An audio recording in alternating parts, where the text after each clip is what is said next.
Ipinagpalit ng sariling anak ang ina para sa isang peking ultrasound. Habang nanginginig si Wina sa malakas na ulan, nagtatawanan sina Clary at Rafael sa luho. Tinatawag siyang pabigat. Wala silang kaalam-alam. Peke ang titulong hawak ng manugang niya at naghihintay ang batas. Pinunasan ni Wina ang luha. Tapos na ang pagiging martir. Hanggang saan ang kayang lunukin ng isang ina bago siya tuluyang lumaban. Honestly girls, hindi naman talaga ako buntis, that ultrasound. Gawa-gawa ko lang yon para makuha ko ang pera ng matandang yon. At bukas na bukas din, palalayasin ko na ang pabigat na yan sa pamamahay ko. Sa labas ng maliit na siwang ng pinto, nanigas ang buong katawan ni Wilhelmina. Tumutulo ang malamig na ulan mula sa kanyang manipis na damit, pababa sa kanyang panginginig na mga binti. Nakayakap ng mahigpit sa kanyang dibdib ang isang kahon ng espesyal na bibingka. Mainit pa ito, binili mula sa kahuli-hulihang baryang kinita niya sa buong maghapong pagpapaypay ng uling sa gilid ng simbahan. Pilit siyang umuwi sa gitna ng malakas na bagyo, hindi inalintana ang lamig at putik, dahil natatakot siyang magutom ang manugang niyang naglilihi. Isang matalim na kirot ang gumuhit sa lalamunan ni Wina. Namanhid ang kanyang mga daliri hanggang sa hindi na nito makayanan ang bigat ng kahon. Bumagsak ang bibingka sa putikan, kasabay ng pagkadurog ng kanyang pagkatao. Ang pagkaing binalot niya ng may buong pagmamahal ay unti-unting nilamon ng maruming tubig. Hindi man lang niya ito magawang pulutin. Wala siyang maramdaman kundi ang isang uri ng panlalamig na tila umihiwa sa kanyang mga buto, bumubura sa lahat ng alaalang inalay niya para sa pamilyang ito. Bumukas ng maluwang ang pinto. Bumungad ang nakataas na kilay ni Clary, nakahalokip-kip habang suot ang mamahaling damit. Kasunod niya ang inang si Doña Belinda na humihigop pa ng mainit na kape mula sa paboritong tasa ni Wina. Walang gulat sa mga mata ng mag-ina, tanging matinding pandidiri na tila nakakita sila ng basurang nagkalat sa kanilang harapan. "Nandyan ka pala, balae. Mabuti naman at narinig mo na." Walang gatol na wika ni Belinda habang tinitingnan si Wina mula ulo hanggang paa. "Matanda ka na, Wina. Nakakasira ng feng shui ang presensya mo sa negosyo ng mga bata. Have some hiya naman. Kung talagang mahal mo ang anak mo, magkukusa ka ng umalis para hindi ka nagiging pabigat sa kinabukasan nila." Walang awang inihagis ni Belinda ang isang itim na plastic bag patungo sa putikan. Bumukas ito at nagkalat ang mga lumang damit ni Wina sa basang semento. Ang paboritong kumot na tinahipan ng kanyang yumaong asawa ay mabilis na nilubog ng ulan. Mula sa likuran ng mga babae, lumabas si Rafael. Hawak nito ang isang baso ng mamahaling alak, ang mga balikat ay nakayuko. Tumingin si Wina sa kanyang nag-iisang anak. Umusbong ang isang munting kislap ng pag-asa sa kanyang basag na puso. Naghihintay na kahit isang beses sa buhay ng anak niya ay maging lalaki ito at ipagtanggol ang kanyang ina. "Rafael, anak," basag at halos paos na tinig ni Wina. Nilamon ng ingay ng bagyo. "Ulan sa labas. Saan pupunta ang mama?" Umiwas ng tingin si Rafael. Tumingin siya sa sahig na tila nandoon nakasulat ang kasagutan sa kanyang kaduwagan. Humakbang siya paatras, nagtatago sa likod ng asawa. "Ma, intindihin niyo na lang po si Clary. Para sa amin din naman to. Kailangan namin ng sariling buhay. Magbus na lang muna kayo pauwi sa probinsya." Dahan-dahang umatras si Rafael pabalik sa loob. Walang kislap ng awa. Sumara ang pinto. Naiwan ang matibay na kandado na tuluyang naghiwalay sa ina at sa anak na inialay niya ang buong buhay. Nakaluhod si Wina sa malamig na putik. Pinulot niya ang nadurog na bibingka gamit ang nanginginig na mga kamay.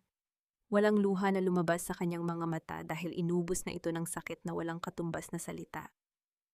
Sumasabay ang pagpatak ng ulan sa manhid niyang paghinga.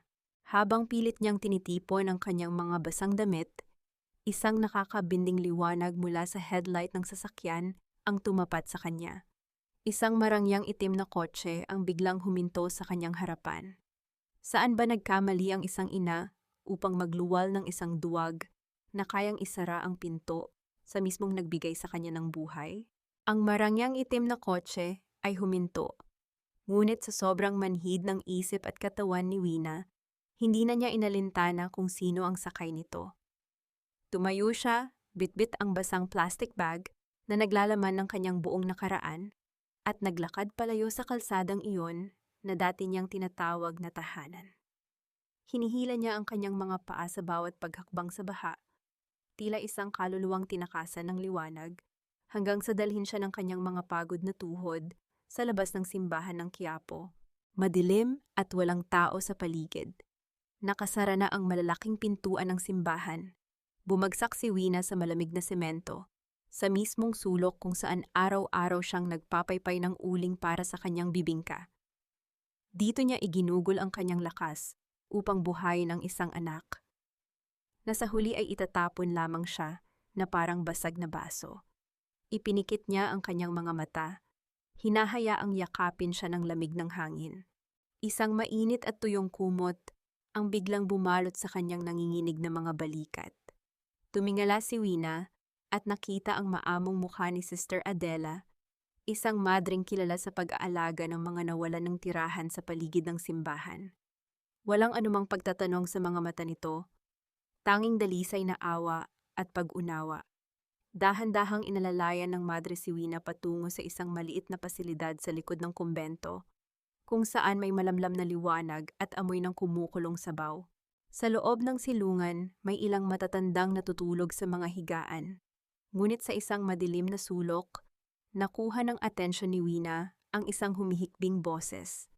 Isang batang ina, si Lina, ang nakayuko habang yakap-yakap ng mahigpit ang kanyang sanggol na nag-aapoy sa lagnat. Basang-basa rin ang mga damit nito, bakas ang labis na takot at pangungulila. Tila inabando na rin ng mundong dapat sana'y magpoprotekta sa kanya. Inabutan ni Sister Adela si Wina ng isang mangkok ng mainit na sabaw.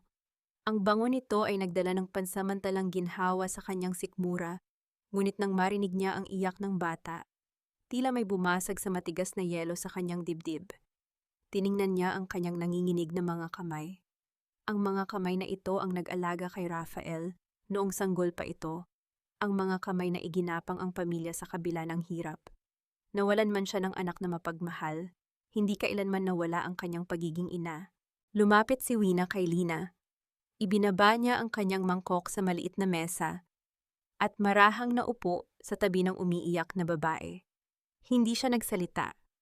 Sa halip, ginamit niya ang laylayan ng kanyang tuyong kumot at dahan-dahang pinunasan ang mga luha sa pisngi ni Lina. Ang banayad na haplos ni Wina ay naging sapat na wika upang iparating sa batang ina na hindi siya nag-iisa. Hiniwa ni Wina ang natitirang tinapay, isinawsaw sa mainit na sabaw, at matiyagang sinubuan si Lina na ngayon ay tahimik ng lumuluha sa pasasalamat. Sa pagtulong sa mga sugatang kaluluwa tulad niya, nagsimulang makaramdam ng kaunting init ang nanlalamig na puso ni Wina.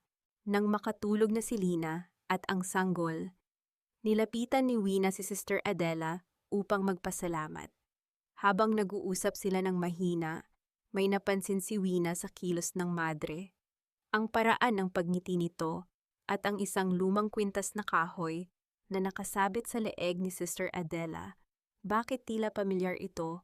Parang nakita na niya ang kwintas na iyon sa mga lumang gamit ng kanyang yumaong asawa. Sino ba talaga ang madreng ito at bakit tila kilalang-kilala nito kung paano aluhin ang kanyang mga lihim na sakit? Bago pa man siya makapagtanong, basag na umalingaw-ngaw ang tunog ng lumang telepono sa ibabaw ng mesa ng opisina ng silungan. Sa kalaliman ng gabi at sa lakas ng ulan sa labas, ang tunog nito ay tila nagdadala ng isang mahalagang balita. Sinagot ito ni Sister Adela. Kumunot ang noo ng madre, tila nagugulat sa boses na narinig mula sa kabilang linya. Dahan-dahang lumingon si Sister Adela at tinitigan si Wina ng may seryosong ekspresyon. Wina, may naghahanap sa'yo. Isang attorney Esteban ang nasa linya. Paano nalaman ng isang abogado kung nasaan siya? At bakit siya hinahanap nito sa gitna ng gabi? Hindi mapakali si Rafael.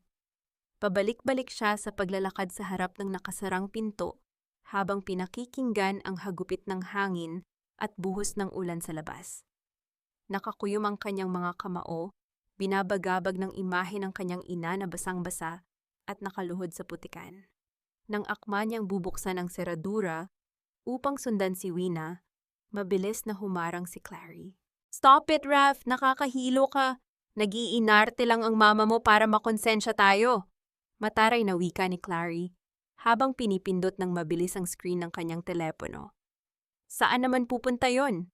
Babalik din yon kapag nagutom siya. Let her learn her lesson na hindi umiikot ang mundo sa mga lumang paniniwala niya."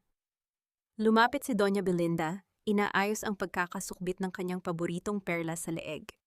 Tinapik niya ang balikat ng manugang ng may nagkukunwaring pag-aalala. "Tama ang asawa mo, iho. Kung hahabulin mo ang mama mo, iisipin niya na tama ang ginagawa niyang pag-ako sa lahat ng desisyon dito sa bahay. Paano na kayo ni Clary? Paano na ang clinic na magbibigay ng magandang future sa magiging anak niyo? Bilang haligi ng tahanan, kailangan mong maging matigas. Huwag mong hayaang sirain ng isang matanda ang pangarap ng sarili mong pamilya." Unti-unting lumuwag ang pagkakahawak ni Raphael sa doorknob. Ang mga laso ng kasinungalingan at pagmamanipula na binitawan ng mag-ina ay unti-unting gumapang sa kanyang utak. Binabaon ang anumang natitirang tapang sa kanyang dibdib. Bumagsak ang kanyang mga balikat at naglakad siya pabalik sa sopa. Naupo siya at tinakpan ang kanyang muka gamit ang dalawang palad. Mula sa kanyang kinauupuan, nahagip ng kanyang paningin ang lumang tsinelas ng kanyang ina na naiwan sa sulok malapit sa pinto. Pudpud na ang swelas nito dahil sa araw-araw na paglalakad papuntang palengke para ipagluto sila ng masarap na ulam. Isang patak ng mainit na luha ang tahimik na kumawala sa mata ni Raphael. Dumaloy sa kanyang pisngi hanggang sa kanyang labi. Mabilis niya itong pinunasan bago pa makita ng asawa niya. Mas pinili niyang maging bingi at bulag sa katotohanan kaysa harapin ang galit ni Clary. Habang nakayuko si Raphael, nagmamadaling kinuha ni Belinda ang kanyang itim na bag at mahigpit na inipit sa kanyang kilikili ang isang makapal na brown envelope. Walang paalam na binuksan nito ang pinto at sumugod sa labas habang umaambon, nagbubulong-bulong na kailangan niyang maabutan ng isang taong mahalaga bago pa magbukas ang mga opisina. Sa kabilang bahagi ng lungsod, dahan-dahang iminulat ni Wina ang kanyang mga mata. Tumigil na ang ulan. Ang unang sinag ng araw ay dahan-dahang pumapasok sa maliit na bintana ng silungan. Nagbibigay ng gintong kulay sa malamig na sahig.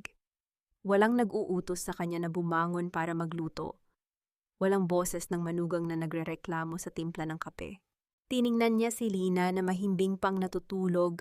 Yakap ang anak na ngayon ay normal na ang temperatura. Isang kakaiba at malalim na kapayapaan ang bumalot sa dibdib ni Wina. Sa unang pagkakataon sa loob ng maraming taon, huminga siya ng malalim at naramdaman niyang pag-aari niya ang hangin na pumapasok sa kanyang baga. Nagsimula nang bumitaw ang mga kadenang itinali niya sa kanyang sarili dahil sa maling paniniwala na ang halaga ng isang ina ay nasusukat sa walang hanggang pagtitiis. Ngunit ang tahimik na umagang iyon ay hindi naranasan sa bahay na iniwan niya. Isang malakas at formal na pagkatok ang umalingaw-ngaw mula sa gate ng mga almazan, pumutol sa pananahimik ni Raphael. Isang tinig ng estranghero ang pumasok mula sa labas, naghahanap sa awtorisadong kinatawan ng tahanan. Sumilip si Raphael sa bintana at nakita ang isang lalaking nakapormal na uniforme, may hawak na isang selyadong dokumento. Narinig niyang binanggit ng lalaki ang salitang notice of eviction. Isang matinding kaba ang biglang sumuntok sa dibdib ni Raphael, kasabay ng mabilis at nakakabinging pagtibok ng kanyang puso. Bumukas ang pinto ng maliit na opisina ni Sister Adela. Pumasok ang isang matandang lalaki na pormal ang pananamit. May dalang makapal na leather briefcase at nababakas ang mahabang karanasan sa kanyang maamong muka. Tumayo si Wina mula sa pagkakaupo, bahagyang nanliit dahil sa kanyang suot na kupas na damit, at tinitigan ang estranghero. Kumunot ang kanyang noo, sinusubukan halukayin sa kanyang alaala ang pamilyar na hugis ng mga matang iyon. "Esteban, ikaw ba yan?" Mahinang tanong ni Wina, hindi makapaniwala. Ngumiti ang matandang abogado at dahan-dahang tumango. "Matagal na kitang hinahanap, Wina. Kung hindi pa nakita ng isang paralegal ko, ang pangalan mo sa listahan ng mga tinulungan ng parokyang ito, baka hindi na kita inabutan. Pinaupo ni Esteban si Wina at inilabas ang mga dokumento mula sa kanyang bag. Inilatag niya sa mesa ang isang pamilyar na papel, isang lumang blueprint ng isang maliit na makina. Nanginginig ang mga daliri ni Wina nang haplusin niya ang pamilyar na kumpas ng pirma ng kanyang asawa sa ibaba ng papel. Ramdam niya ang init ng pagmamahal na tila hindi kailanman nawala sa kabila ng paglipas ng panahon. Ang imbensyon ng asawa mo, Wina, panimula ni Esteban. Seryoso ngunit may kislap ng tagumpay sa boses. Nabili na ng isang malaking kumpanya ang patent nito para sa kanilang bagong proyekto. Bilang legal na asawa, may malaking royalty fund na naghihintay para sa'yo. Hindi mo na kailangang magbenta ng bibingka sa kalsada. May sapat na pera ang asawa mo para buhayin ka ng komportable hanggang sa pagtanda. Isang mapait na ngiti ang sumilay sa mga labi ni Wina. Ibinaba niya ang kanyang kamay mula sa papel. Huli na ang lahat para dyan, Esteban. Wala na akong karapatan kahit sa sarili kong buhay. Ibinigay ko na ang bahay namin kina Rafael at Clary. Kanila na yon para sa kinabukasan nila. Wala na akong babalikan. Bumuntong hininga ng malalim si Esteban. Tinitigan niya ng diretso si Wina, tila binabasa ang lalim ng kalungkutan nito. Kumuha siya ng isa pang folder na may tatak ng selyo ng gobyerno at inilapag ito sa harap ni Wina. Iyan ang malaking pagkakamali ng mga manugang mo, Wina. Bilang abogado ninyo noon, siniguro ko na ang titulo ng lupa at bahay ay nakapangalan lamang sa'yo. Walang transfer of rights na nangyari. Imposibleng maibenta o maisangla ang bahay na iyon nang wala ang presensya mo at ang tunay na pirma mo. Habang pilit na pinoproseso ni Wina ang katotohanang ito, sa isang madilim at usok sigarilyong opisina sa kabilang bahagi ng lungsod, nakaupo si Clary sa harap ng isang lalaking puno ng gintong alahas sa katawan. Nakataas ang kilay ni Clary, suot ang kanyang peking kumpiyansa. "Make it fast, please. We need the cash for the grand opening tomorrow ng aking aesthetic clinic." Naiinip na wika ni Clary habang ninunguya ang kanyang chewing gum. Iyan na ang titulo, "My husband's mother gladly signed it over to us." Tiningnan ng loan shark ang dokumento at ngumisi. "Sigurado ka bang malinis ito, Mrs.? Ayoko ng sakit sa ulo, baka biglang lumitaw ang matanda at bawiin ito." Tumawa ng mapakla si Clary at inayos ang kanyang buhok. "Don't worry about her. Itinapon na namin siya sa probinsya. And besides, my mother, Doña Belinda, knows a very good notary public. Bayad na yan, malinis ang papel na yan, kaya ibigay mo na ang cash ko." Lingid sa kaalaman ni Clary, ang kanyang kayabangan ay unti-unti nang nagbubunyag ng sariling bitag. Sino kaya ang tiwaling notaryo publiko na ginamit ni Belinda upang palusutin ang ganoong kalaking panloloko sa gobyerno? Bumalik ang eksena sa tahimik na silungan. Hinugot ni Esteban ang huling piraso ng dokumento mula sa ilalim ng folder, isang opisyal na sulat mula sa bangko na may kalakip na kopya ng isang kasunduan sa pautang. Inusog niya ito palapit kay Wina. "Ngayong umaga lang nakatanggap ako ng kopya nito mula sa Registry of Deeds dahil naka-flag ang pangalan ko bilang legal counsel ng asawa mo," mahigpit na wika ni Esteban. Tiningnan ni Wina ang papel. Sa ibaba nito ay nakasulat ang kanyang pangalan at sa ibabaw nito ay may isang pirma na kamukhang kamukha ng kanya, ngunit alam niyang hindi kailanman nagmula sa kanyang sariling kamay. "Gumawa sila ng pekeng titulo, Wina, at ginamit nila ang pangalan mo para umutang ng milyon-milyon sa bangko at sa mga illegal na nagpapautang. Hindi lang nila kinuha ang bahay mo. Ikinulong ka nila sa isang malaking kasong kriminal. Kapag hindi sila nakapagbayad, ikaw ang hahabulin ng batas. Ikaw ang makukulong dahil sa huwad na pirma na ito." Nanlaki ang mga mata ni Wina. Ang awa na natitira sa kanyang dibdib para sa kanyang anak ay mabilis na napalitan ng isang malamig at nakakapasong panlalamig. Nanatiling nakapako ang paningin ni Wina sa huwad na pirma sa ibabaw ng kontrata. Walang luha na lumabas sa kanyang mga mata. Walang hikbi na umalpas sa kanyang mga labi. Sa halip, isang nakakapanindig balahib na katahimikan ang bumalot sa kanya. Tila unti-unting nagyayelo ang natitirang init ng pagmamahal sa kanyang puso, napapalitan ng isang malalim at matalas na panlalamig. Ang huling patak ng kanyang pagtitiis ay tuluyan ng natuyo. Ginamit nila ang kanyang pangalan, ang kanyang pagkatao, upang ikulong siya sa isang kasalanang hindi niya ginawa. Naramdaman niya ang isang mainit na pagyakap mula sa likuran. Si Lina. Nakita ng batang ina ang panginginig ng mga balikat ni Wina at hindi ito nag-atubiling ibalik ang kalingang ipinaranas sa kanya kagabi. Nay Wina, hindi ko po alam kung ano ang pinagdadaanan ninyo ngayon, malambing na bulong ni Lina, nakapatong ang baba sa balikat ng matanda. Pero salamat po sa lakas na ibinigay ninyo sa akin kagabi. Alam kong matapang din po kayo. Ang mga salitang iyon, ang tuluyang bumasag sa mahinang bersyon ni Wina. Dahan-dahan siyang kumawala sa yakap ni Lina. Tumayo siya ng tuwid. Itinaas niya ang kanyang nanginginig na mga kamay, dahan-dahang inayos ang kanyang magulong buhok, at pinunasan ang mantsa ng putik sa kanyang pisngi. Itinaas niya ang kanyang muka. Sa simpleng paggalaw na ito, tuluyan niyang ibinaon ang anino ng isang martir na palaging nakayuko. Muli siyang naging si Wilhelmina Almazan, isang babaeng may dangal, may asawang nag-iwan ng pamana, at may karapatang ipagtanggol ang sarili. Humarap si Wina kay Don Esteban nang may bagong kislap ng determinasyon sa kanyang mga mata. Hindi ko hahayaang angkinin nila ang pinaghirapan ng asawa ko, Esteban. At lalong hindi ako makakapayag na makulong ako dahil sa kasakiman nila. Ano ang kailangan nating gawin? Isang tipid at matalim na ngiti ang sumilay sa labi ng matandang abogado. Binuksan niya ang kanyang briefcase at inilatag ang isang sunod-sunod na legal na hakbang. Kukuha tayo ng temporary restraining order at freeze order mula sa korte ngayong hapon. Ipapasara natin ang lahat ng account na gumagamit ng pangalan mo. Kasabay nito, ihahain natin ang reklamo para sa forgery at estafa laban kay Clary at sa ina niya. At higit sa lahat, Wina, babawiin natin ang bahay mo gamit ang isang notice of eviction na hindi nila maaaring takasan.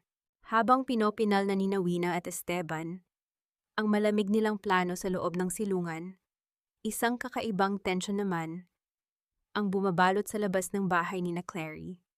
Sa di kalayuan ng kalye, may isang itim na van na tahimik na nakaparada. Sa loob nito ay may 3 lalaking nakasuot ng maiitim na jacket. Walang kurap na nagmamasid sa bagong gawang karatulan ng clinic sa gate ng mga Almazan. Bakit nagmamanman ang mga lalaking ito? At sino ang nagpadala sa kanila? Ang bangko o ang mapanganib na sindikatong inutangan ni Clary? Pabalik sa opisina ni Sister Adela, kinuha ni Don Esteban ang kanyang tablet at ipinakita ang isang video na nagtitrend sa social media. Tinitigan ito ni Wina. Sa screen makikita si Clary na nakasuot ng kumikinang na damit, naglalakad sa mismong sala ng bahay na pinundar ni Wina. Puno ng artipisyal na bulaklak at mamahaling kagamitan ng paligid. Hello, beautiful people! I am so excited to announce the grand opening of my luxury aesthetic clinic tomorrow. Matinis at marteng sigaw ni Clary sa camera, habang ipinapakita ang hawak na baso ng champagne. This is a dream come true, funded by sheer hard work and family love. Ibinalik ni Esteban ang tablet kay Wina. Bukas na ang opening nila, Wina. Handa ka na bang umuwi? Hindi sumagot si Wina. Nanatili lamang ang kanyang malamig na mga mata sa nakakapasong ngiti ni Clary sa screen. Hinihintay ang pagdating ng bukas. Sa loob ng bahay na inangkin ni Clary, unti-unti nang nababasag ang ilusyon ng karangyaan. Nagkalat ang mga nakabukas na kahon ng mumurahing gamit sa sala na pilit pinagmukhang mamahalin para sa gaganaping grand opening. Nagwawala si Clary, padabog na ibinabagsak ang mga throw pillow sa kaniyang bagong biling sofa. Mommy, nasaan na yung mga laser machines? The grand opening is tomorrow. Ubus na yung cash na nakuha natin kay Mr. Chua. Paano tayo magbubukas kung puro palamuti lang ang laman ng klinik ko? Lumapit si Doña Belinda. Pilit na pinapanatili ang kanyang pekeng tindig ng pagiging isang donya. Ngunit habang inaayos niya ang malaking perlas sa kanyang leeg, hindi niya maitago ang bahagyang panginginig ng kanyang mga daliri. Ang takot ay palihim na gumagapang sa ilalim ng kanyang makapal na makeup. Calm down, Clary. Don't ruin your beauty. Malamig na utos ni Belinda habang hinahawakan ng mahigpit ang braso ng anak. Huwag kang magpahalata na wala na tayong pera. Gagamitin natin ang grand opening bukas para pilitin ang mga mayamang amigas mo na mag-invest or mag-down payment sa mga packages. Pagdating sa utang natin sa labas, ako na ang bahalang kumausap sa loan shark. Just smile and act rich until you become truly rich. Bago pa man makasagot si Clary, pumasok si Rafael mula sa kusina, namumutla at nanginginig ang kamay habang hawak ang isang nakabukas na sobre mula sa bangko. Nabasa niya ang bahagi ng babala tungkol sa isang malaking loan at ang hinihinging karagdagang beripikasyon sa pirma ng kanyang ina. Clary, ano tong sulat mula sa bangko? Bakit may notice tungkol sa milyon-milyong utang na nakapangalan kay Mama? At bakit may question sa pirma niya? Nanginginig na tanong ni Rafael. Mabilis na hinablot ni Clary ang papel at pinunit ito sa harapan ng asawa. Ang kanyang mga mata ay nanlilisik sa galit. Are you seriously questioning me right now, Rafael? Nagpapakamatay ako sa stress para mabigyan ng magandang buhay ang magiging anak natin, tapos gagawin mo akong sinungaling? Para sa pamilya natin ito. Kung hindi dahil sa diskarte ko, habang buhay tayong magtitiis sa amoy ng uling at bibingka sa bahay na to. Tiningnan ni Rafael ang asawa, naghahanap ng katotohanan, ngunit natabunan ng takot. Ang salitang pamilya at anak ay muling naging matibay na kadena na pumulupot sa kanyang leeg. Imbes na ipaglaban ang karapatan ng kanyang ina at alamin ang totoo, yumuko siya. Tumalikod si Rafael at naglakad palayo, mas piniling maging bingi at bulag upang iwasan ang gulo, habang patuloy na niloloko ni Clary ang kanyang asawa sa isang tahimik na silid ng husgado, hawak na ni Don Esteban ang makapal na dokumentong magtatapos sa lahat ng kasinungalingan. Tiningnan ng matandang abogado ang pulang selyo ng korte sa ibabaw ng papel. Ito ang official na freeze order, lahat ng account, lahat ng transaction, at ang mismong operasyon ng clinic ay opisyal ng paralisado ng batas. Wala nang kawala ang mga huwad na donya. Pabalik sa tahanan ng mga almazan, nakatingin si Clary sa screen ng kanyang telepono, kinakagat ang kanyang kuko. Pabulong niyang tinatanong sa sarili kung darating ba ang mayamang ninong na ipinangako niyang magbibigay ng malaking pondo para isalba ang kulang na budget sa opening. Ngunit ang katahimikan ng kanilang pag-asa ay biglang binasag ng isang marahas at nakakabinging paghampas sa pintuan ng kanilang gate. Hindi ito katok ng isang bisita. Ito ay malalakas at mabibigat na kalampag na yumanig sa mga dingding ng bahay. Sumilip si Belinda sa bintana at halos mawalan ng kulay ang kanyang mukha nang makita ang tatlong malalaking lalaking nakasuot ng itim na jacket. May mga matatalim na tingin at pilit na binubuksan ang kanilang tarangkahan. Dumating na ang mga tauhan ng sindikatong inutangan ni Clary upang maningil ng dugo ang interes. Maagang gumising si Wina. Tahimik at payapa ang buong paligid ng silungan, tila inihahanda siya sa isang malaking unos na kanyang susuungin. Mula sa isang lumang aparador, dahan-dahang inilabas ni Sister Adela ang isang maayos na nakatuping damit at inabot ito kay Wina. Isa itong simpleng Filipiniana na kulay murang kayumanggi, malinis at walang anumang marangyang palamuti. Ngunit nag-uumapaw sa dangal at paggalang. Ito ang paborito kong isinusuot nung mga panahong hindi pa ako pumapasok sa kumbento. Malambing na wika ni Sister Adela habang pinapasadahan ng haplos ang balikat ni Wina. Bagay ito sa isang babaeng handang ipaglaban ang kanyang sarili. Hindi mo kailangang maging mayaman para maging kagalang-galang, Wina. Kailangan mo lang bawiin ang respeto na ipinagkait nila sa'yo. Humarap si Wina sa isang lumang salamin matapos isuot ang damit. Tinitigan niya ang kanyang sarili. Nakita niya ang mga guhit ng pagod sa kanyang noo at ang mga marka ng sakripisyo sa kanyang mga kamay. Ngunit sa likod ng mga bakas ng lumipas na panahon, wala na ang anino ng babaeng palaging nakayuko at humihingi ng awa. Wala na ang martir na pinipilit isiksik ang sarili sa isang pamilyang itinuturing siyang basahan. Ang nakatayo ngayon sa harap ng salamin ay ang legal na may bahay, ang tunay na may-ari ng tahanang ninakaw nila. Mula sa kanyang maliit na bulsa, inilabas ni Wina ang isang lumang singsing na ginto. Matagal na panahon niya itong itinago dahil palaging pinipilit ni Clary na isangla ito para pandagdag sa mga luho ng manugang. Dahan-dahan niyang isinuot ang singsing sa kanyang daliri. Naramdaman niya ang malamig na metal na tila nagbibigay ng kakaibang init sa kanyang dibdib. Sa simpleng pagdampi nito sa kanyang balat, humugot siya ng lakas mula sa alaala ng kanyang yumaong asawa. Naririnig niya ang bulong nito na huwag hayaang lapastanganin ng sinuman ang pamanang pinaghirapan nilang itayo. Bumukas ang pinto at pumasok si Don Esteban, pormal na pormal sa kanyang itim na suit. Kasunod niya ang 2 pulis na nakatalaga upang magpatupad ng batas sa araw na iyon. Inabot ng matandang abogado ang isang makapal na brown envelope kay Wina. Nandito na ang lahat, Wina, seryoso at pormal na wika ni Esteban. Iyan ang orihinal na titulo ng lupa. Nakakabit din dyan ang opisyal na notice of eviction at ang warrant para sa reklamong fraud at forgery na isinampa ng bangko laban kina Clary at Belinda. Sa oras na tumapak tayo sa bakuran ng bahay mo, tapos na ang maliligayang araw ng mga huwad. Hinawakan ni Wina ang envelope. Mabigat ito, ngunit mas mabigat ang kahulugan ng mga papel na nasa loob nito. Ito ang katapusan ng kaduwagan ng kanyang anak at ang pagbagsak ng kahambugan ng mga taong nagtapon sa kanya sa ulan. Bago sila tuluyang lumabas ng opisina, bahagyang pinigilan ni Wina ang isa sa mga pulis. May ibinulong siyang isang espesyal na pakiusap na labis na ipinagtaka ng opisyal. Kumunot ang noo ng pulis, ngunit matapos makita ang tindi ng determinasyon sa mga mata ni Wina, dahan-dahan itong tumangutanda ng pagsang-ayon. Ano kaya ang hinihinging pabor ni Wina sa mga awtoridad bago nila pasukin ang mismong bahay? Huminga ng malalim si Wina at naglakad palabas ng silungan. Sa labas, naghihintay ang isang marangyang itim na sasakyan na inarkila ni Esteban para sa araw na ito.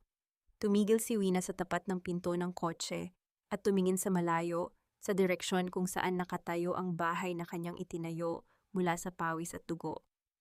Oras na para umuwi, malamig at matalim na deklarasyon ni Wina. Pumasok siya sa loob ng sasakyan. Sumunod si Esteban at isinara ang pinto. Ang malakas at mabigat na pag-ugong ng makina ay tila naging hudyat ng nalalapit na pagbuhos ng karma. Unti-unting lumalakas habang binabagtas nila ang kalsada patungo sa gaganaping pista ng mga huwad. Maingay at puno ng peking halakhak. Ang buong kabahayan na ngayon ay pinalamutian ng mga naglalakihang bulaklak at makikintab na chandelier. Nakatapat ang camera ng telepono sa mukha ni Clary. Suot ang isang hapit at kumikinang na damit na binili mula sa inutang na pera. Welcome to my aesthetic empire, beautiful people. Look at this grand opening. This is what happens when you have vision, class, and of course, a lot of family support. Masayang tili ni Clary sa kanyang livestream habang umiikot sa sala, sinisiguro na nakikita ng lahat ng kanyang followers ang luho ng okasyon. We transformed this old depressing house into a sanctuary of beauty. Sa labas ng pinto, nakatayo si Doña Belinda, pinapaypaya ng sarili habang matalim na nakatingin sa mga dating kapitbahay ni Wina na nakasilip mula sa bakas ng gate. Umalis nga kayo dyan! Huwag kayong humarang sa daanan ng mga VIP guests namin. Baka dumikit pa ang amoy ng isda sa mga mamahaling sasakyan nila. Maarteng bulyaw ni Belinda. Itinaas ang kanyang baba, na tila siya ang nagmamay-ari ng buong subdivision. Imbes na makiusyoso kayo rito, maghanap kayo ng trabaho para guminhawa naman ang buhay nyo at hindi kayo umaasa sa chismis. Sa loob ng bahay, walang kapahingahan si Rafael. Nakayuko siya habang bitbit ang isang mabigat na tray na puno ng mga mamahaling alak. Wala na ang dating respeto sa kanya bilang asawa at lalaki ng tahanan. Naging isa siyang alila sa sariling pamamahay habang nag-aaliw ang kanyang asawa. Habang nagmamadali siyang umiwas sa isang naglalakad na bisita, hindi sinasadyang natabig ng isang mayamang ginang ang kanyang tray. Tumapon ang mapulang alak sa makintab na sahig at tumalsik ang kaunti sa sapatos ng ginang. Oh my God, are you blind? Look at my shoes. Nabili ko pa ito sa Europe at dinumihan mo lang ng murang wine nyo. Mataray at malakas na sigaw ng ginang na kumuha sa atensyon ng buong kwarto. So sorry po ma'am, hindi ko po sinasadya. Ako na po ang magpupunas. Pautal-utal na sagot ni Rafael. Mabilis siyang lumuhod sa harap ng maraming tao. Kinuha ang kanyang sariling panyo at sinimulang kuskusin ang sapatos ng nagagalit na bisita. Isang mainit na patak ng pawis mula sa kanyang noo ang tumulo at sumama sa alak na nakakalat sa sahig. Tiniis niya ang hapdi ng kahihiyan habang naririnig ang mapangutyang tawanan ng mga kaibigan ni Clary. Walang sino mang nagtanggol sa kanya, lalo na ang kanyang asawa na inirapan lamang siya bago lumipat sa kabilang grupo ng mga bisita. Tahimik niyang tinanggap ang parusa ng kanyang kaduwagan. Sa labas ng bakuran, nagbubulungan ang mga kapitbahay. Nakita nila ang nakakaawang kalagayan ng anak ni Wina. Inaalala nila kung nasaan na kaya ang matanda na palaging nagbibigay ng libreng bibingka sa kanila at kung bakit hinahayaan ni Rafael na tratuhin siyang parang isang utusan ng pamilyang iyon. Upang ibalik ang atensyon ng mga tao sa kanya, kinalampag ni Clary ang kanyang baso gamit ang isang maliit na tinidor. Huminto ang lahat sa pag-uusap at nakinig sa nag-iisang bituin ng gabi. Hinawakan ni Clary ang kanyang patag na tiyan at nagbigay ng isang napakatamis ngunit nakakalasong ngiti. I want to thank everyone for coming today. This clinic is not just a business. It is an inspiration from the little angel inside my tummy. I am building this empire for my baby to secure a flawless future for my growing family. Cheers to new beginnings and true success. Itinaas ng lahat ng mga bisita ang kanilang mga baso at nagpalakpakan. Ngunit habang nagdiriwang ang mga huwad sa loob ng bahay, sa kanto ng kalye sa labas, isang grupo ng mga gwardya ng subdivision ang biglang nagkabit ng mahabang dilaw na barricade tape. Hinaharangan ang kalsada palapit sa bahay. Nagtaka ang mga kapitbahay kung bakit tila may malaking operasyon ang mga otoridad. Sa kalagitnaan ng pag-inom at pagtawa ng mga bisita, biglang namatay ang malakas at masayang musika mula sa mga speaker. Binalot ng nakakabinging katahimikan ang buong sala. Walang sino man ang gumalaw. Mula sa bukas na pintuan sa harap, isang matapang at kalmadong boses ang umalingaw-ngaw, pumuputol sa ilusyon ng lahat ng naroroon. Magandang hapon sa mga bisita ko. Lumingon ang lahat ng mga bisita patungo sa bukas na pintuan. Nahati ang dagat ng mga taong nakasuot ng makikinang na damit, nagbibigay daan sa isang figurang hindi nila inaasahan. Pumasok si Wina, suot ang kanyang simpleng Filipiniana. Kalmado ang kanyang mukha, mataas ang noo, at naglalakad ng may buong dignidad. Sa kanyang tabi ay naglalakad ang pormal at seryosong si Don Esteban, habang sa kanilang likuran ay nakabantay ang 2 pulis na nakasuot ng buong uniforme. Nanlaki ang mga mata ni Clary. Mabilis niyang itinapat ang kamera ng kanyang telepono sa mukha ni Wina, pilit na pinapanatili ang kanyang peking ngiti para sa mga nanonood ng livestream. Oh my God, guys, look, may nakapasok na baliw na pulubi sa klinik ko. Matinis at pilit na tawa ni Clary habang kumakaway sa camera. Guards, bakit niyo pinapasok ang babaeng yan? Ilabas niyo nga siya rito bago pa siya mangamoy sa mga VIP guests ko. Mabilis na lumapit si Doña Belinda. Namumula ang mukha sa galit at kaba. Hinarang niya ang daan ni Wina at pilit itong itinutulak palabas. Wala kang hiya, Wina. Matapos ka naming pakainin at patirahin, heto ang igaganti mo, ang manggulo sa araw ng tagumpay ng anak ko. Lumabas ka na bago ko pakalad ka rin palabas ang mga natitira mong gamit. Ngunit bago pa man dumampi ang kamay ni Belinda kay Wina, mabilis na humarang si Don Esteban. Tiningnan ng matandang abogado ang ginang mula ulo hanggang paa nang may matinding pagkadismaya. Inilabas niya ang opisyal na titulo ng lupa at itinaas ito upang makita ng lahat ng nasa loob ng bulwagan. Kayo ang walang hiya, Ginang Belinda, at lalong hindi kayo ang nagpakain at nagpatira sa aking kliyente. Malakas at buong-buong deklarasyon ni Don Esteban na yumanig sa buong sala. Ako si Attorney Esteban, ang legal na kinatawan ni Ginang Wilhelmina Almazan, ang nag-iisang lehitimong may-ari ng bahay at lupang tinatapakan ninyo ngayon. Walang anumang legal na dokumento na nagpapatunay na inilipat niya ang pagmamay-ari nito sa inyong anak. Umusbong ang malakas na bulungan mula sa mga bisita. Ang mga matang kanina ay puno ng paghanga kina Clary at Belinda ay napalitan ng pandidiri at pagdududa. Patuloy na umaandar ang livestream, inilalantad sa libu-libong manonood ang unti-unting pagkasira ng peking kaharian ni na Clary. Nawasak ang maskara ni Belinda, umatras siya, hindi makapagsalita, habang pilit na iniiwasan ang mapanuring tingin ng kanyang mga mayamang amigas Humarap si Wina kay Clary. Huminga siya ng malalim. Sa isang saglit, napansin ng ilang malalapit na bisita ang bahagyang panginginig ng mga daliri ni Wina. Hindi siya bato. Isa siyang inang nasugatan at tinapon, ngunit pinili niyang tumayo at lumaban. Pinigilan niya ang kanyang hininga upang patatagin ang kanyang sarili, saka ibinagsak ang mga salitang hindi sumisigaw, ngunit nakakamatay. Hindi ako pumunta rito para manggulo, Clary. Pumunta ako rito para bawiin ang sa akin at para maglinis ng mga kalat na ginawa ninyo sa pamamahay ko. Nanginig ang mga labi ni Clary, ngunit pilit pa rin siyang nagmamatigas habang hawak ang kanyang telepono. Lies, sinungaling ka. Bigay sa amin ng asawa ko ang bahay na to para sa baby namin. Naiinggit ka lang dahil buntis ako at ikaw ay isang matandang walang kwenta. Habang nagsisisigaw si Clary, may isa pang kotseng dumating sa labas. Isang pormal na kinatawan mula sa bangko ang bumaba, may bitbit na makapal na folder at naglakad patungo sa pinto. Ano ang gagawin ng taong ito sa gitna ng kaguluhan? Tinitigan ni Wina ang tiyan ni Clary at isang malamig na ngiti ang sumilay sa kanyang mga labi. Ang kanyang boses ay tila yelo na bumaon sa pandinig ng lahat. Hindi lang titulo ang peke mo, Clary. Alam din ng lahat na peke ang pagbubuntis mo. Nanlaki ang mga mata ni Clary sa ibinunyag ni Wina. Mabilis na nagbago ang kanyang ekspresyon. Mula sa pagiging mataray, pilit siyang umiyak at humagulgol sa harap ng kanyang telepono na patuloy na nagla-livestream. Guys, look at what she's doing to me. Sinasiraan niya ako dahil gusto niyang agawin ang pinaghirapan namin ng asawa ko.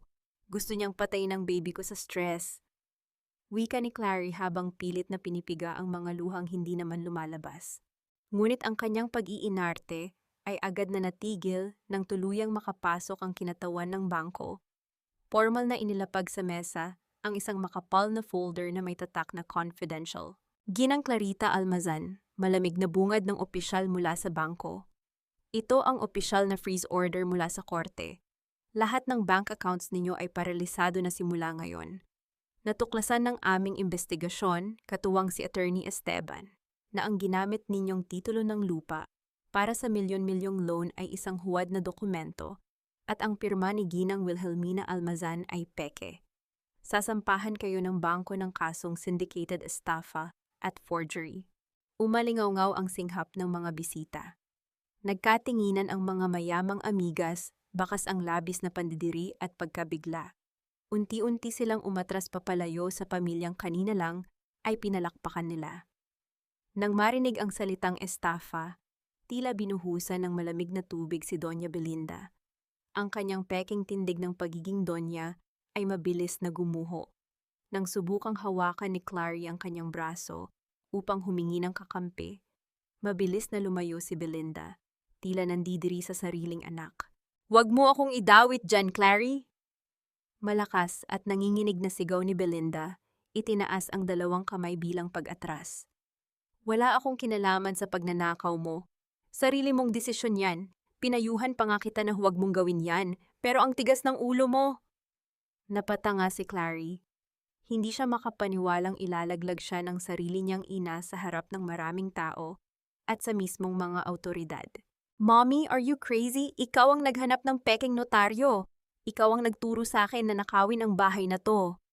Ganting sigaw ni Clary, tuluyan nang nawalan ng kontrol, habang pilit na inaabot ang ina na patuloy na umaatras patungo sa pinto. Sa gitna ng pagbabatuhan ng sisi ng mag-ina, dahan-dahang tumayo si Rafael mula sa kanyang pagkaluhod. Hawak pa rin niya ang maruming panyo na ginamit niyang pamuna sa sapatos ng bisita. Tinitigan niya si Clary. Ang kanyang mga mata ay puno ng pagkalito, sakit at unti-unting pagkamulat. "Clary?" Basag ang boses ni Rafael, hinihingal na tila nawawalan ng hangin. "Totoo ba? Peke ang titulo? Peke ang baby natin?" Inis na lumingon si Clary kay Rafael. Umuusok sa galit dahil sa pagka-corner sa kanya. "Oo, peke ang baby. Ginawa ko yon para mapaalis natin ang pabigat mong ina na walang ginawa, kundi amoy ulingin ang bahay natin. Ginawa ko yon para yumaman tayo, Rafael, dahil napakaduwag at napakahina mong lalaki." Ang mga salitang iyon ay parang mga punyal na sabay-sabay na ibinaon sa dibdib ni Rafael. Ang dahilan kung bakit niya ipinagtabuyan ang kanyang nag-iisang ina sa gitna ng bagyo, ang dahilan kung bakit tiniklop niya ang kanyang dangal at nagpaalila sa asawa, lahat ng iyon ay isang malaking kasinungalingan. Wala siyang ipinaglaban, at mas malala, ipinagpalit niya ang tunay na pagmamahal ng ina para sa isang ilusyon. Lumapit ang mga pulis. Kinuha nila ang mga malamig na posas mula sa kanilang baywang at mahigpit na ikinabit ito sa mga pulso ni na Clary at Belinda. Nagpupumigla si Clary, sumisigaw, at nagmumura habang kinakaladkad palabas ng bahay na pinangarap niyang angkinin. Si Belinda ay tuloy-tuloy na humahagulgol, nakayuko upang itago ang kanyang mukha mula sa mga kamera ng mga nag-uusyusong kapitbahay na ngayon ay nakapasok na sa bakuran upang saksihan ang kanilang pagbagsak. Tuluyan nang naghiwa-hiwalay ang mga bisita, iniwan ang bahay na puno ng mga peking palamuti at makalat na sahig. Naiwan si Wina, tahimik na nakatayo, pinagmamasdan ang katarungang matagal niyang hinintay. Ngunit paano ngayon haharapin ni Rafael, ang inang itinapon niya? Ngayong alam na niya ang kabuuan ng kanyang katangahan. Napatingin si Wina sa kanyang anak. Unti-unting nanghina ang mga binti ni Rafael. Ang mabigat na pagbagsak ng kanyang mga tuhod sa makintab na sahig ay lumikha ng isang malagim na aling-awngaw sa buong kabahayan, kasabay ng pait ng kanyang mga hikbi. Umiiyak si Rafael habang nakaluhod sa makintab na sahig ng sala. Mahigpit niyang niyakap ang mga binti ng kanyang ina, isinisiksik ang kanyang mukha sa laylayan ng damit nito tulad ng isang batang nawawala at naghahanap ng kalinga. Ang kanyang mga hikbi ay umaalingaw sa kabuuan ng bahay na kanina lamang ay puno ng huwad na pagdiriwang, ngunit ngayon ay naging saksi sa pagguho ng kanyang pagkatao. "Mapatawarin niyo po ako," basag at nanginginig na pakiusap ni Rafael, hindi magawang iangat ang kanyang paningin. "Nabulag ako, ma. Hindi ko alam na peke ang lahat. Hindi ko alam na niloloko lang nila ako. Bigyan niyo po ako ng isa pang pagkakataon. Aayusin ko po ito, pangako." Nanatiling tahimik si Wina. Tinitigan niya ang tuktok ng ulo ng kanyang nag-iisang anak. Sa bawat paghikbi ni Rafael, ramdam niya ang kirot sa kanyang dibdib. Ang parehong kirot na naramdaman niya noong mga gabing nagpapagod siya sa pagpapaypay ng uling upang may maipakain sa anak. Ngunit ang alaalang iyon ay mabilis na nilamon ng malamig na katotohanan ng gabing itinaboy siya nito sa ilalim ng malakas na bagyo. Dahan-dahang ibinaba ni Wina ang kanyang mga kamay. Ngunit sa halip na itayo ang anak at yakapin ito pabalik, unti-unti at mariin niyang inalis ang mga daliri ni Rafael mula sa pagkakakapit sa kanyang palda. Naramdaman ni Rafael ang paglayo ng kanyang ina. Tumingala siya, ang mukha ay basang-basa ng luha, naghihintay ng awa mula sa mga matang palaging nagpapatawad sa kanyang mga pagkakamali. Ngunit ang nakita niya ay isang pader ng yelo. "Kung ako pa rin ang matandang nagtitinda ng bibingka sa Quiapo, luluhod ka ba ngayon?" Malamig, walang bahid ng galit, ngunit nakakamatay na tanong ni Wina. Napatanga si Rafael. Bumuka ang kanyang mga labi upang magsalita, ngunit walang anumang tinig na lumabas. "Hindi," pagpapatuloy ni Wina, tinatapos ang ilusyon ng anak. "Umiiyak ka ngayon dahil nawala ang asawa mo. Umiiyak ka dahil wala na ang perang ipinagmamalaki ninyo. Umiiyak ka dahil nabunyag ang katangahan mo sa harap ng maraming tao at wala ka ng matatakbuhan. Umiiyak ka dahil sa sarili mo, Rafael, hindi dahil nawala ang ina mo." Ang mga salitang iyon ay tila matatalim na patalim na eksaktong bumaon sa kaluluwa ni Rafael. Hindi siya makasagot. Wala siyang maipagtanggol sa sarili dahil alam niyang bawat salitang binitawan ng kanyang ina ay ang purong katotohanan. Humarap siya sa katotohanang mas minahal niya ang kanyang kaduwagan kaysa sa babaeng nagluwal sa kanya. "Pinapatawad kita bilang ina mo dahil iyan ang kalikasan ng puso ko." Malumanay ngunit matatag na wika ni Wina. "Ngunit hindi ko nahahayaang gamitin mo ang pagmamahal na iyon para sirain ako ulit. Inubos ko ang buhay ko para palakihin ang isang lalaki, pero ang lumaki ay isang duwag na nagtatago sa likod ng asawa. Hindi na kita pwedeng alagaan, Rafael. Kailangan mong matutong tumayo mag-isa." Hinugot ni Rafael ang kanyang hininga. "Palalayasin niyo rin po ba ako, ma?" Bago sumagot, itinaas ni Wina ang kanyang kamay. Dahan-dahan, hinaplos niya ang buhok ng anak. Isang pamilyar at nakasanayang kilos ng isang ina na nagpapatahan sa kanyang supling. Ramdam ni Rafael ang init at pagmamahal sa haplos na iyon, isang pagmamahal na hindi kailanman nawala. Ngunit mabilis din itong binawi ni Wina. Umalis ka na sa pamamahay ko. Wala nang nagawa si Rafael. Nanghihinang tumayo ang lalaki, nakayuko, at dahan-dahang naglakad palabas ng pinto. Dala ang pinakamabigat na parusa sa lahat. Ang mabuhay araw-araw na bitbit ang pagsisisi. Naiwan si Wina sa loob ng kabahayan. Naglakad siya patungo sa pintuan habang pinagmamasdan ang likod ng anak na palayo sa kanyang paningin. Paano mabubuhay si Rafael ngayon nang walang perang nakaw at walang inang sasalo sa kanya?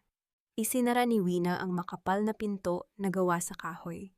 Ang mabigat na tunog ng paglapat nito sa hamba ay hindi lamang nagsara sa kabanata ng kasamaan, kundi naging hudyat ng unang pagkakataon na pinili ng isang martir na ina ang kanyang sarili.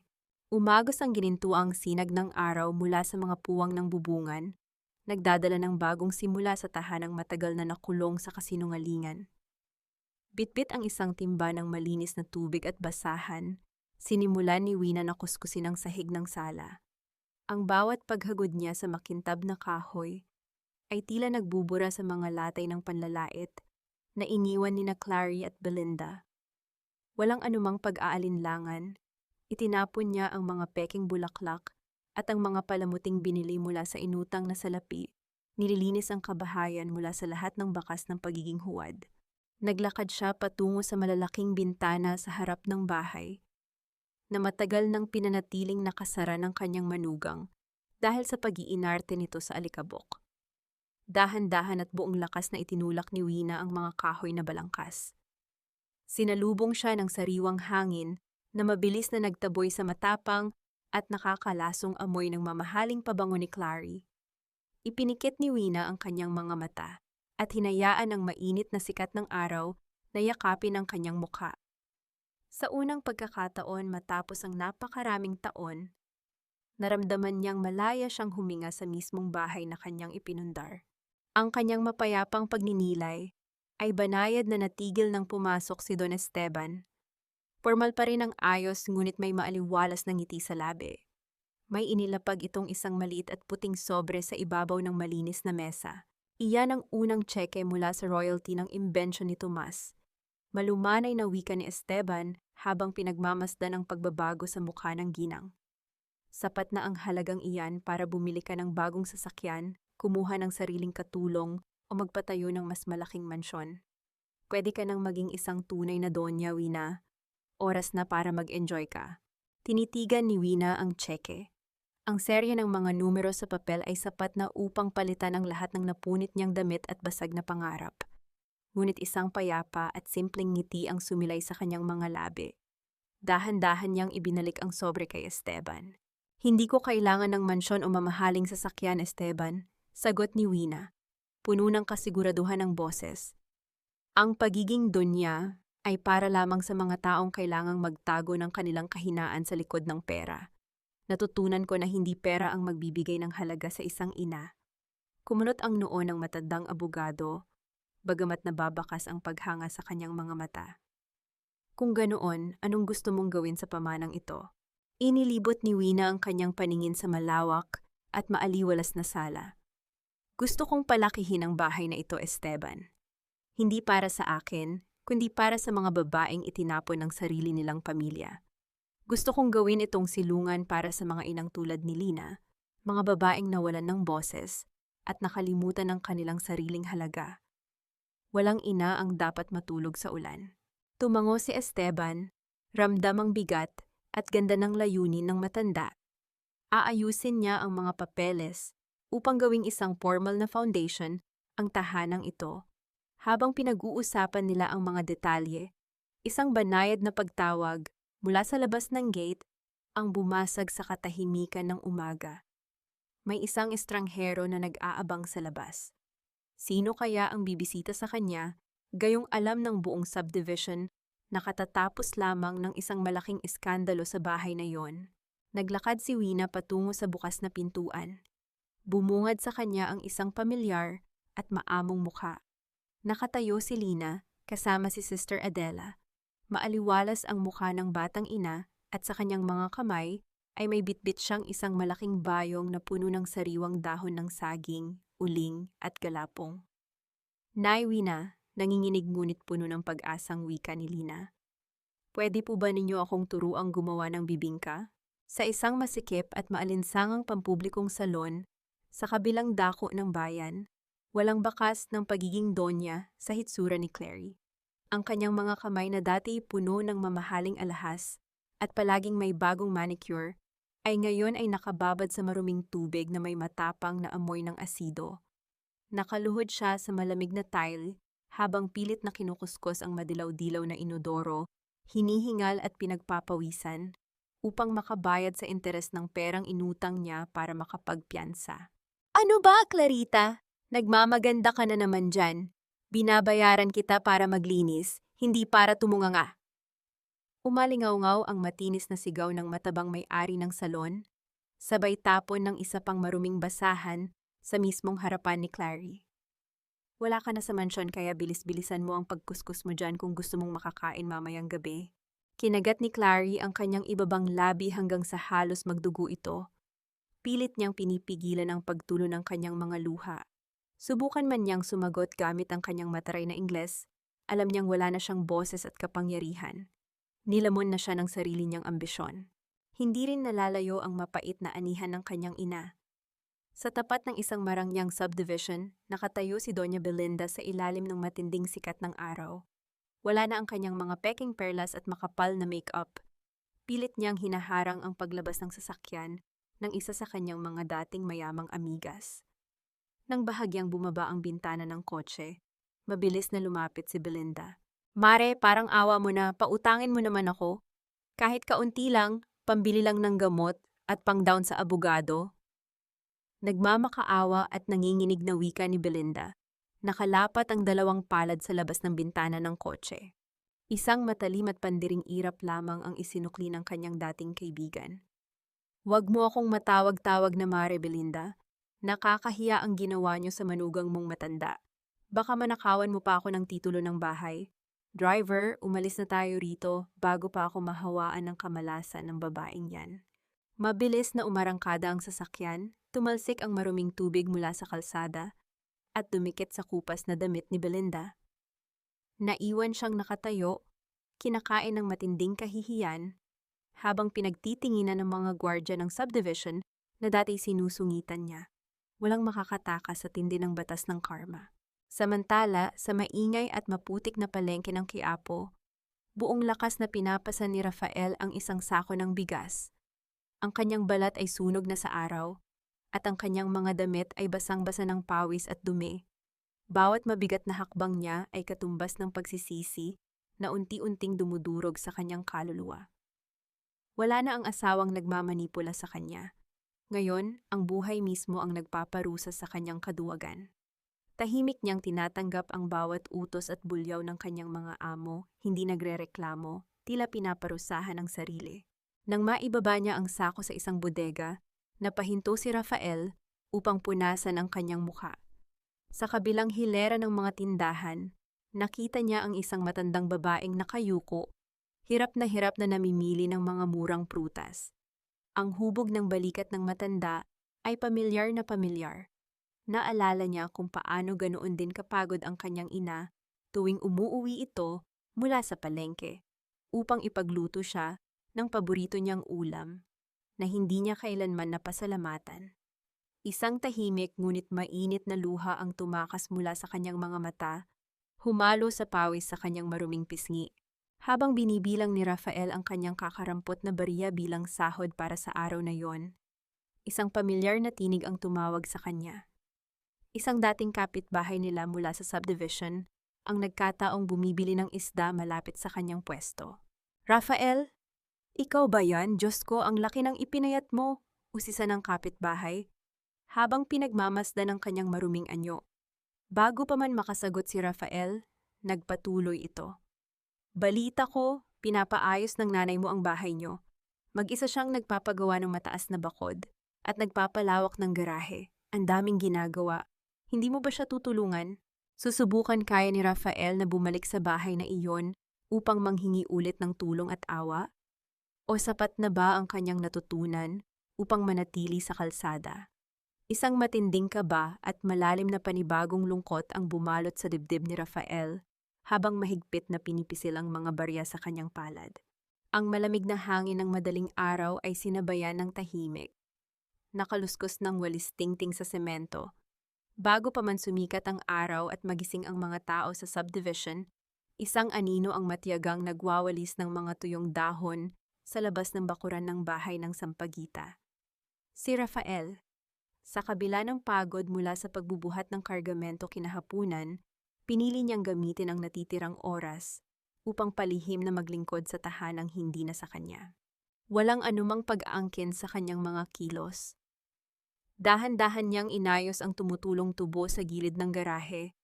Maingat na inikot ang liabe de tubo upang hindi makalikha ng ingay na gigising sa mga nasa loob. Pagkatapos matiyaga niyang tinipon ang mga basurang nakasalansan sa labas at dinala ito sa tamang tapunan. Ginawa niya ito araw-araw nang hindi nagpapakita. Ngunit walang lihim na hindi napapansin ng isang ina. Tuwing umaga pagbukas ni Wina ng bintana, nakikita niya ang maaliwalas na bakuran, ang mga halamang dilig na, at ang mga sirang gamit sa labas na bigla na lang naayos. Hindi siya nagtatanong. Kilala niya ang pulso ng bawat pagbabago sa kanyang paligid. At alam niya sa kanyang puso kung kaninong mga pawis ang dumilig sa lupang iyon. Nanatili siyang tahimik, pinapanood ang unti-unting pagbangon ng pagkatao ng kanyang anak. Hanggang sa isang madaling araw, hindi sinasadyang lumabas si Lina upang magtapon ng mga balat ng saging nang mamataan niya ang isang lalaking nakayuko sa may gate.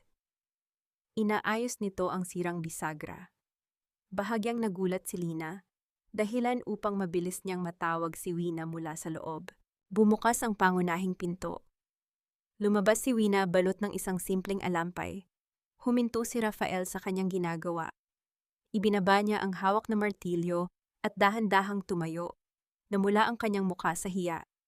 Pilit niyang ipinagpag ang maruruming kamay sa kanyang kupas na pantalon, hindi magawang salubungin ang mga mata ng kanyang ina. Handa na siyang bulyawan at palayasin muli. Ngunit walang galit sa mukha ni Wina. Tinitigan niya ang anak.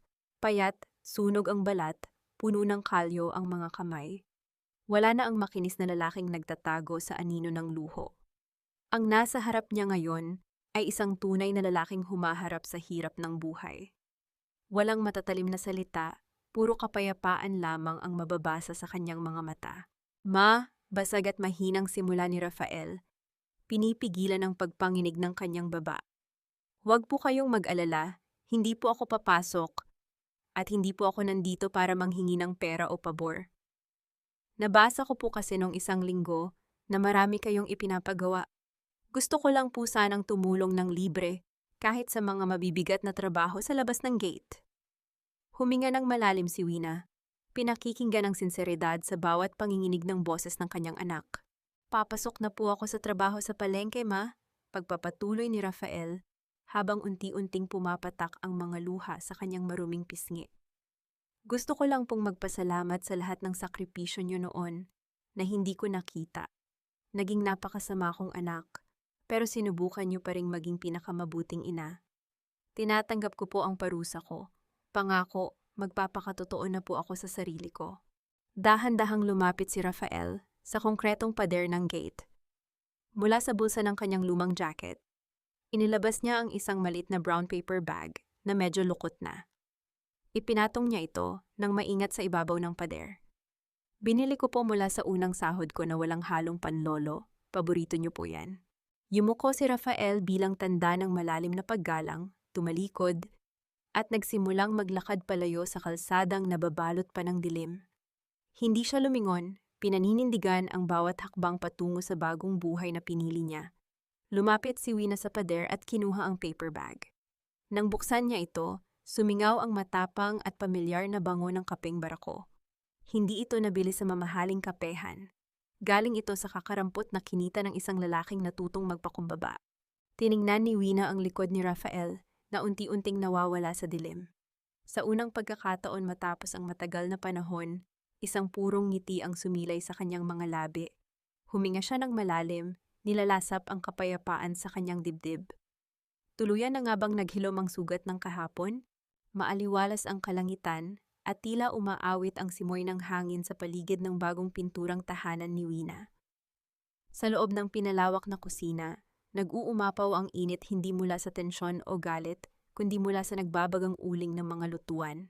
Matiyagang ginagabayan ni Wina ang mga nanginginig na kamay ni Lina, habang ibinubuhos ng batang ina ang pinaghalong galapong at gata sa hulmahang may sapin na dahon ng saging.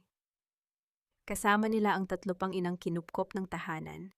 Lahat ay may kanya-kanyang kwento ng sugat at pait, ngunit ngayon ay sabay-sabay na natututong bumangon at magsimula muli. Huwag mong madaliin ang pagbuhos, Lina. Hayaan mong sumunod ang galapong sa kumpas ng kamay mo. Malambing na turo ni Wina habang inilalagay ang hiniwang itlog na maalat sa ibabaw ng timpla. Parang buhay lang natin yan. Kapag minadali mo at ipilit sa maling hulmahan, masisira. Pero kapag binigyan mo ng tamang oras at tamang init, lalabas ang pinakamasarap na bersyon nito. Nang hindi sinasadyang mapunasan ni Lina ang kanyang noo gamit ang kamay na puno ng harina, nagkatinginan ang mga kababaihan. Tiningnan siya ni Wina. Sa halip na mag-alala, isang buo, malutong at masayang halakhak ang kumawala mula sa mga labi ng matanda. Ang tunog na ito ay tila musika na pumuno sa bawat sulok ng bahay. Sumunod ang tawanan ng iba pang mga ina. Ito ang halakhak ng isang kaluluwang ganap na malaya mula sa anumang kadena, pag-aalala at pasakit ng nakaraan. Sa kalagitnaan ng kanilang masayang kwentuhan, pumasok si Don Esteban sa sala. Nakangiti ang matandang abogado, bitbit ang isang formal na dokumento na may makintab na gintong selyo mula sa gobyerno. Pinunasan ni Wina ang kanyang mga kamay sa apron at sinalubong ang matalik na kaibigan ng kanyang yumaong asawa. Opisyal na Wina, masayang balita ni Don Esteban habang iniaabot ang dokumento.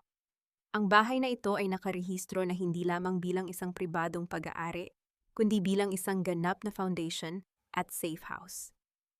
Ang pamanang iniwan ni Tomas ay hindi na kailanman mananakaw ng sinuman at patuloy itong magbibigay ng bubong sa mga nangangailangan. Kinuha ni Wina ang dokumento, tiningnan niya ang pangalan ng foundation at naramdaman niya ang isang mainit na pag-apaw ng kagalakan sa kanyang dibdib. Naglakad si Wina palabas ng pinto patungo sa harapan ng gate. Bitbit ang isang inukit na karatula na gawa sa matibay na kahoy. Sa tulong ni Don Esteban at ng mga kababaihan, isinabit niya ito sa itaas ng tarangkahan kung saan madaling makikita ng lahat ng dadaan. Umatras ng kaunti si Wina upang basahin ang mga letrang nakaukit dito, Bahay ng Sampaguita. At sa ilalim ng pangalan ay may nakasulat na isang simpleng paalala. Ang tunay na pamilya ay ang mga pumipili sa'yo. Pagsapit ng hapon, dinala ng hangin ang pamilyar at nakakagutom na bango ng bagong lutong bibingka palabas sa buong subdivision. Naamoy ito ng mga dumadaang kapitbahay. Ngunit sa pagkakataong ito, hindi ito amoy ng sakripisyong pilit na ginagawa ng isang inang nagmamakaawa para sa atensyon at pagmamahal ng kanyang anak. Ang halimuyak ng bibingka at mga sariwang bulaklak ng sampagita ay naging amoy ng tagumpay, pag-asa at kapayapaang hindi kailanman mabibili ng salapi. Lumipas ang ilang taon. Ang dating tahimik at malungkot na kabahayan ay napuno ng kulay at buhay. Sa ilalim ng malilim na trellis na binalot ng namumulaklak na bougainvillea at sampagita, nakaupo si Wina sa isang lumang tumba-tumba. Ipinikit niya ang kanyang mga mata habang dinarama ang banayad na simoy ng hangin sa takip silim. Sa ibabaw ng maliit na mesa sa kanyang tabi ay may isang mainit na tasa ng kapeng barako. Hindi siya ang bumili nito. Tuwing unang araw ng buwan, may iniiwan na isang simpleng balot ng kape sa ibabaw ng pader ng gate. Walang nakasulat na pangalan, walang hinihinging kapalit, at walang katok na nanggagambala. Alam niya kung kaninong mga kamay na puno ng kalyo ang nag-iwan nito. Napatawad na ba niya si Rafael? Oo, buong-buo at walang natitirang galit sa kanyang puso. Ang galit ay isang mabigat na bagahe na matagal na niyang ibinaba. Ngunit natutunan din niya ang pinakamahalagang aral sa pag-ibig. Ang pagpapatawad ay hindi nangangahulugan ng pagkalimot sa mga hangganan. Minamahal niya ang kanyang anak mula sa malayo. Hinahayaan itong panday ng sariling dangal gamit ang sariling pawis. Sa bawat higop niya ng kapeng barako, nararamdaman niya ang tahimik na ugnayan nilang mag-ina. Isang ugnayang pinatibay hindi ng pera o panunumbat, kundi ng tunay na respeto. Nahanap na ba niya ang kapayapaan? Dinilat ni Wina ang kanyang mga mata at pinagmasdan ang paligid. Mula sa kusina, naririnig niya ang masayang halakhakan ni Lina at ng iba pang mga ina habang naghahanda ng hapunan para sa kanilang mga anak. Wala nang bumubulyaw sa kanya. Wala nang nagpaparamdam na siya ay isang pabigat o isang matandang nakakasira ng paningin. Buo na ang kanyang kaluluwa. Nahanap niya ang kapayapaan sa sandaling tinanggap niyang may karapatan siyang piliin ang kanyang sarili. Ang pag-ibig na matagal niyang iginigiit sa mga taong hindi nakakakita ng kanyang halaga ay ibinuhos niya sa mga taong tunay na nangangailangan nito. At sa pagbuhos niyang yon, hindi siya naubos. Bagkus, lalo siyang napuno. Isang malalim na hininga ang pinakawalan ni Wina, kasabay ng isang matamis na ngiti. Ang buhay ay tila isang bibingka na niluluto sa ibabaw ng nagbabagang uling.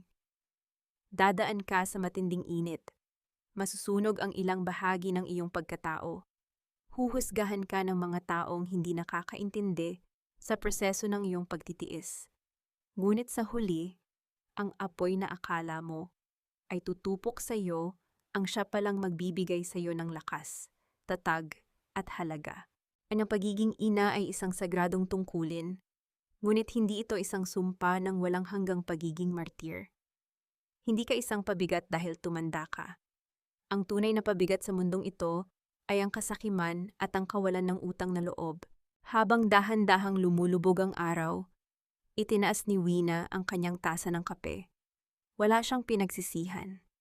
Sa ilalim ng bubong ng bahay ng Sampaguita, ipinagdiriwang niya ang pinakamagandang pamana na maiiwan ng isang babae. Ang pagpapatunay na kaya niyang muling buuin ang kanyang sarili mula sa mga basag na piraso ng kahapon.